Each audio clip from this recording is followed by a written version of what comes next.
आम सरकार संकल्प करथिला जे आमे चाषी मान रोजगार को द्विगुणा करने जो यशस्वी प्रधानमंत्री संकल्प नहीं 14 मसीह 1310 टका धान क्विंटाल आज 2369 टंका 2369 धान क्विंटाल पहुंची आमे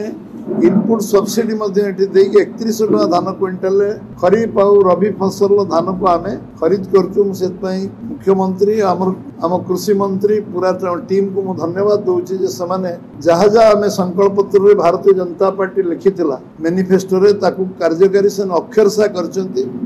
एवं 16 लाख रु ऊर्ध्व चाषी परिवार को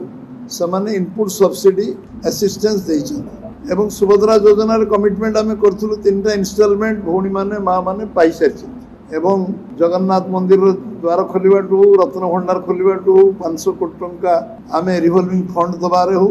एवं रास्ता पई अथॉरिटी आईन को आनिबा एवं सेति पई 75,000 किलोमीटर रास्ता तैयारी करने अथॉरिटी तैयारी करवा ये ओडिशा इतिहास रे गोटे माइल खोल एवं आमे 15 लाख हेक्टर जमीन जलसेचन करे विशेषकर 17 लाख कोटी टंकार इन्वेस्टमेंट ओडिशा को आसीबा ये ओडिशा इतिहास रे प्रथम थर संभव हो पारछि।